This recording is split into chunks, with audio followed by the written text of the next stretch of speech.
Assalamualaikum warahmatullahi wabarakatuh. Nama saya Fadil semua Umar dengan NIM A11 2023. Pada kesempatan saya kali ini saya akan menjelaskan proyek IoT saya yaitu sistem pengukur tinggi badan yang menggunakan protokol MQTT dan WhatsApp. Nah, di sini adalah diagram blok sistem saya.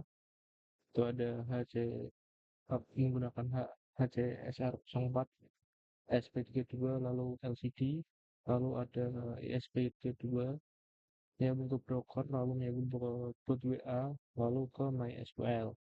Nah, sisi pertama itu adalah perangkat keras microcontroller ESP32 saya yang terhubung ke sensor ultrasonik HCSR04 sebagai pembaca jarak dan layar LED I2C 16x2 sebagai penampil hasil pengukuran secara langsung.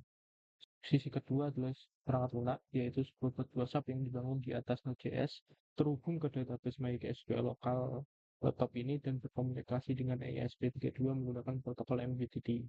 MQTT adalah protokol pesan ringkas, pesan ringan berbasis sistem publish dan subscribe. Broker yang saya gunakan juga broker IMQ, broker.imqx.io, yaitu broker publik yang dapat diakses gratis tanpa perlu menyiapkan server sendiri. Lalu sekarang masuk ke kode Arduino-nya. Di sini saya menggunakan sebelum itu saya menginstal dulu library yang saya butuhkan untuk MQTT ini. Nah, library yang saya pakai itu namanya PubSub Client by Nick O'Leary. Lalu untuk cara kerja sensor dan ESP32 ini secara teknis, saya akan langsung menunjukkan potongan kodenya. Itu ada di sini.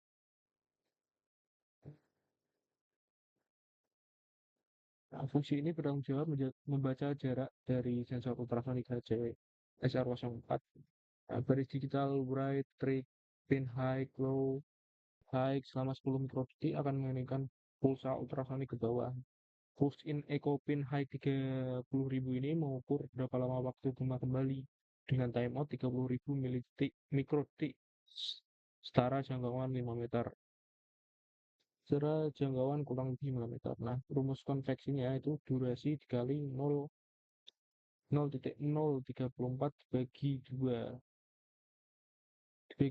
Angka 0,034 adalah kecepatan suara dalam satuan cm per mikrodetik dan dibagi 2 karena gelombang menempuh jarak bolak-balik. Jadi fungsi beda sensor tadi akan menampilkan angka dalam satuan cm, yaitu jarak antara sensor dengan permukaan atas skala orang yang berdiri di bawahnya. Lalu, tiga kondisi harus terpenuhi sekaligus agar sistem menganggap ada orang yang berdiri. Nah, syarat pertama, tinggi badannya terkalkulasi harus lebih dari 50 cm untuk menyaring objek real atau noise sensor. Syarat keduanya itu jarak sensor harus lebih dari 5 cm agar tidak membaca benda yang terlalu dekat. Syarat ketiga, jarak tidak boleh hampir dengan tinggi patokan karena itu artinya tidak ada objek di bawah sensor atau langit-langit yang akan terbaca sendiri. Fungsi ini Fungsi ini menghasilkan nilai true atau false yang kemudian dipakai di fungsi update LCD untuk menentukan teks apa yang ditampilkan. Nilai tinggi badan sendiri diperoleh dari pengurangan sederhana, yaitu patokan dikurangi jarak sensor. Patokan adalah jarak tetap yang sudah kita ukur secara manual dari posisi sensor langit-langit ke lantai. Lalu masuk ke penjelasan fungsi update LCD. Nah, fungsi ini menggunakan LCD set cursor dan LCD print tanpa LCD clear. Ini penting agar LCD tidak berkedip setiap kali data diperbarui.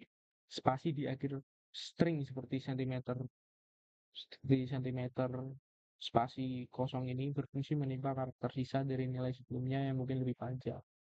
Di dalam loop, setiap literasi membaca sensor, menghitung tinggi, memperbarui LCD, lalu delay 200 milidetik. Delay 200 Delay 200 milidetik ini sengaja dibuat kecil agar MQTT-nya tetap responsif. Terlalu besar akan memperlambat penerimaan perintah dari bot WhatsApp soalnya. MQTT client loop, fungsi MQTT client loop ini wajib dipanggil setiap iterasi supaya callback MQTT bisa terpacu saat ada pesan masuk. Lalu sekarang mari kita beralih ke sisi perangkat lunak, yaitu bot WhatsApp yang berjalan di Node.js menggunakan VS Code 7. Nah, di sini saya menginstal dulu library MQTT-nya lewat terminal VS Code. Nah, setelah itu saya masukkan ke sini. Sini sebenarnya ada MySQL 12, ada MySQL, QR code terminalnya untuk nunjukin QR code nanti buat nautin WA-nya. Lalu ada buat subject.js-nya, buat WhatsApp-nya, lalu ada MQTT. Di sini saya mengonfigurasi MySQL-nya dulu, lalu ini ada konfigurasi MQTT. Nah, buat menggunakan dua topik MQTT, tinggi pagi CMD ini untuk mengirimkan perintah ke ESP32, lalu yang status untuk menerima data balik dari ESP32. Lalu, variabel status alat ini adalah charge yang menyimpan data terakhir yang dikirim ESP32 agar bot bisa langsung membalasnya ke pengguna tanpa menunggu.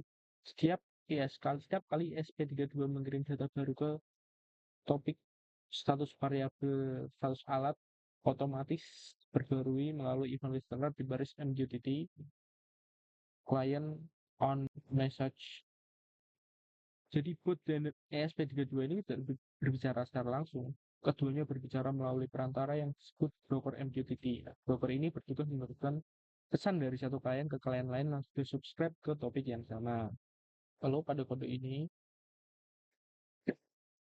ketika pengguna mengirimkan pesan baca, fungsi ini melakukan dua hal sekaligus, yaitu mempublikasikan sinyal ke ESP32 via MQTT dan membaca nilai patokan dari database MySQL.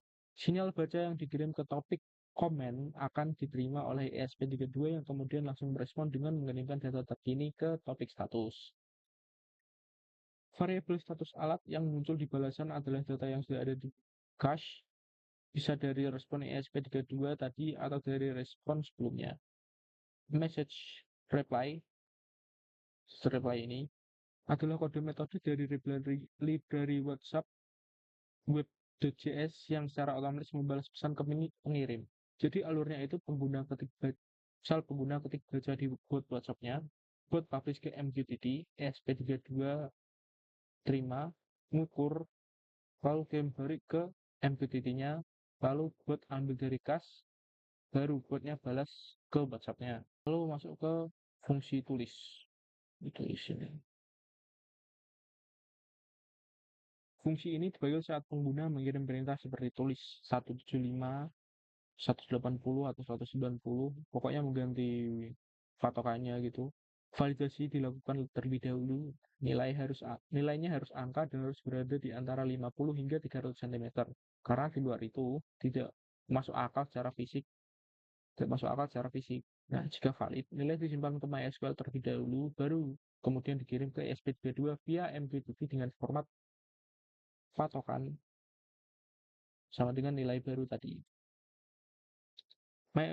MySQL di sini juga berfungsi sebagai cadangan permanen. Jika port dimatikan lalu dinyalakan ulang, nilai patokan terakhir tetap tersedia dan bisa diambil kembali. Format pesan MQTT yang dikirim ke ESP32 ini adalah patokan diikuti angkanya. Di sisi ESP32 ada pengecekan apakah pesan diawali dengan kata patokan atau tidak. Jika iya, angkanya diambil dan langsung memperbarui nilai patokannya. Lalu kita kembali ke Arduino sebentar.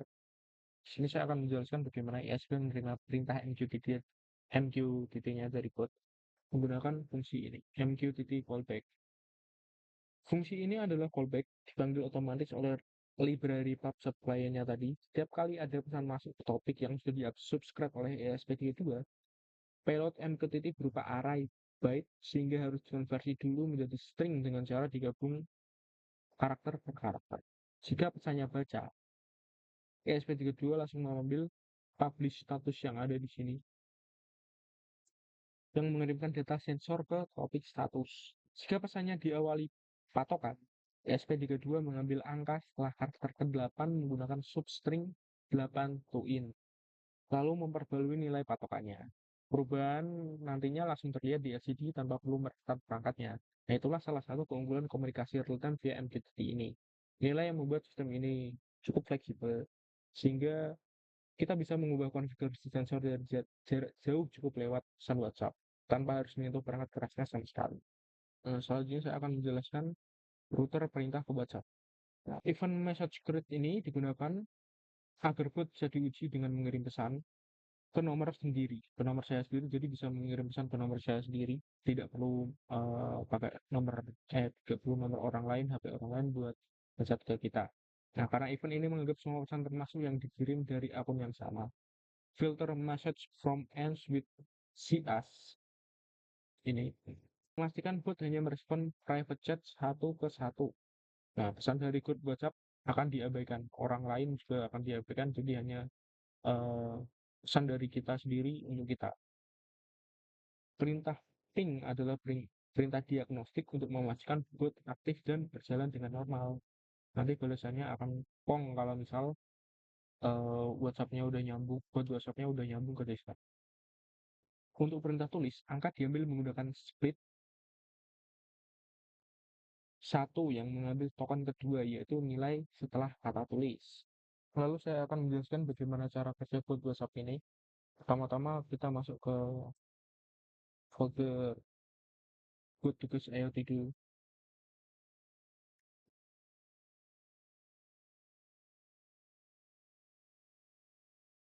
Nah, lalu kita jangan lupa untuk menghidupkan examnya dulu. Di sini sudah hidup, maka tinggal kita jalankan.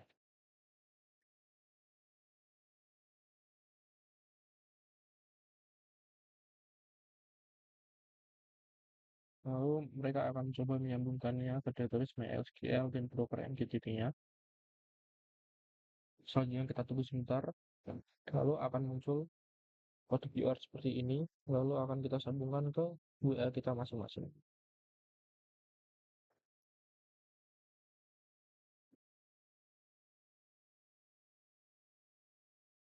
Kita tunggu sebentar.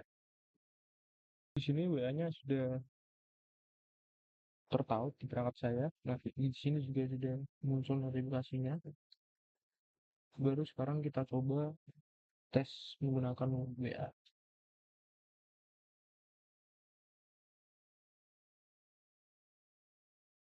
Jika kita mengecek ke akun diri kita sendiri, ping akan muncul balasan kepong. Lalu di terminalnya tampilannya akan seperti ini. Pesan dari nomor ini from dari saya, apakah benar atau enggak? Iya saya. Isinya ini. Kalau iya nanti dia akan membalas pong. Lalu saya coba tulis baca buat melihat patokannya sekarang itu apa. Patokannya MySQL-nya 200, status alatnya belum ada data dari ESP. Tuh, lalu kita coba ganti ke 190 cm. Ganti. Jadi jika kita rangkum, sistem ini membuktikan bahwa perangkat IoT sederhana berbasis ESP32 dan sensor ultrasonik dapat diintegrasikan dengan platform komunikasi sehari-hari seperti WhatsApp. Protokol MQTT yang ringan ini memungkinkan komunikasi dua arah antara perangkat keras dan perangkat lunak secara real-time. Database MySQL-nya juga menjamin nilai konfigurasi tidak hilang meskipun sistem di-restart dan library WhatsApp WebJS menjembatani semua itu dengan antarmuka yang sudah sangat familiar bagi pengguna. Demikian presentasi dari saya. Terima kasih atas perhatiannya. Wassalamualaikum warahmatullahi wabarakatuh.